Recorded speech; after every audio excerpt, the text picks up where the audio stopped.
Hi, this is Johnnie, and I'm with JB Lloyd and Associates, and I am so looking forward to spending time with you under Excuse Me, Mind Your Business. As I mentioned before in my first video, I talked about the fact that this is really not just about entrepreneurship. It is about us managing and taking back our life. Part of taking back your life is taking back your resources. It's making sure that you're utilizing your resources to the best possible way in your life to maximize its potential. So one of the things that I would like to talk about today is actually the great exchange. Anytime we exchange our time at work, at a job, we exchange that for money.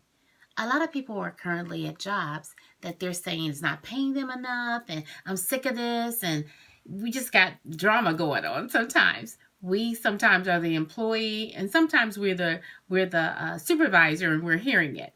However, if we look at it just a little bit different and give what we can, learn as much as we can about that job, produce everything that we can there, be an excellent employee. We're building muscles and making sure that we do a good job for them. It also triggers our mind to do well in our life in other areas. The reason that we're making the amount of money we're making is because we're doing what we're doing. And if you want to gain more resources, we have to do something different.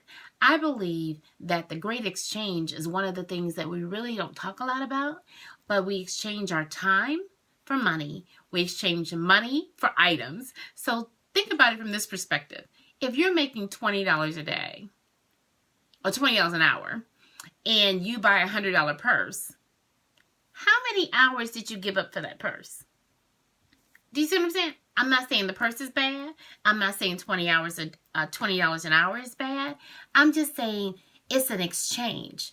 And if you want to make more money, I'm not saying that your job is bad or they're not paying you enough. However, look in your mind and look at your resources and think about things that you can capitalize on to generate more resources in your home that is legal, moral, and ethical. I'm just saying, so that you won't end up somewhere you don't want to be. However, look at it from that perspective. Stop looking at what you don't have and look at what you have in your hand. There are some people that have amazing thoughts that they give no attention to. So think about what you have in your hand, maximize that potential, and make that part of your great exchange. Because when we look at things differently in our mind, we look at things differently in our life, we'll start saying, I can get rid of this. I can do this.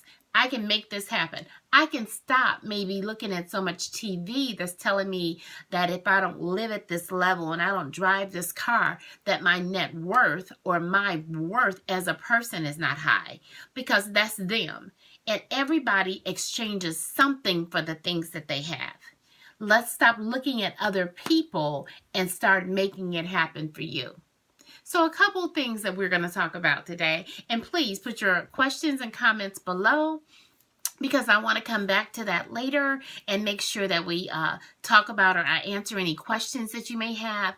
I'm going to give you a couple of actionable steps that you can to actually increase your income. One of the things is this.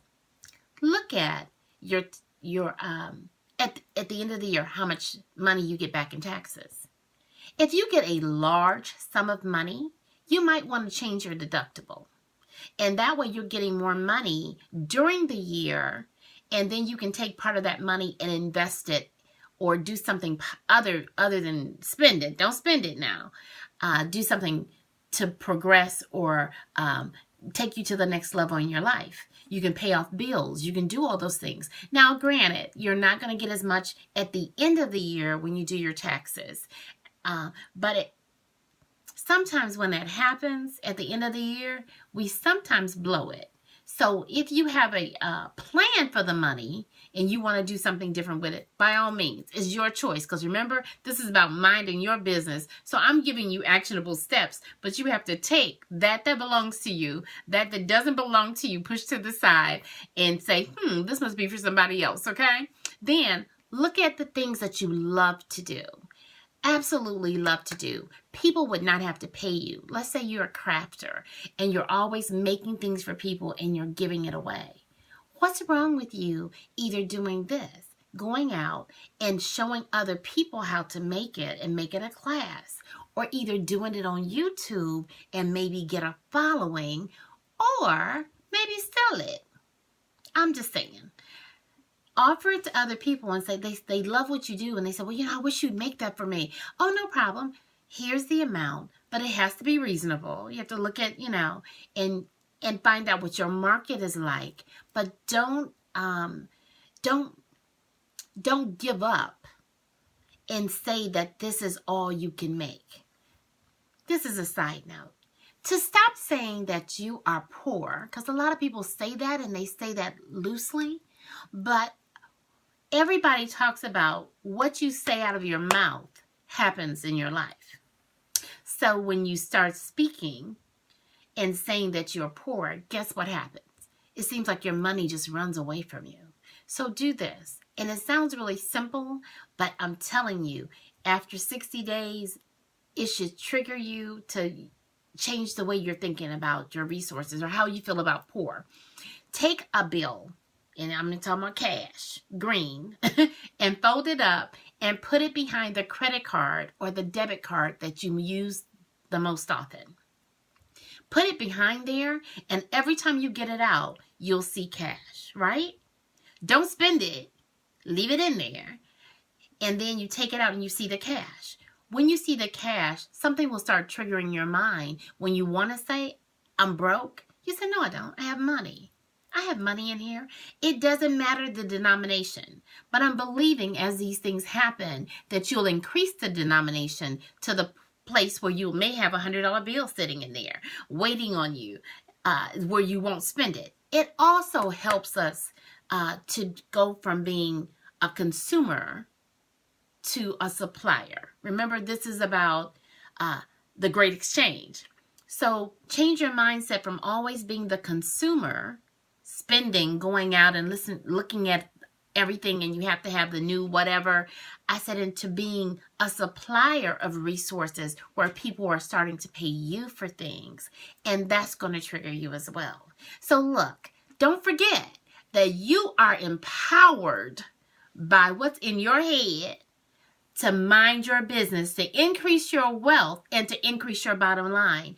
It's about you. Take up one of the things that I've offered you as a recommendation, to even look in your closet and sell some things, because you may not ever get back to that size. So, and if you do get back to that size, it's probably not going to be in style.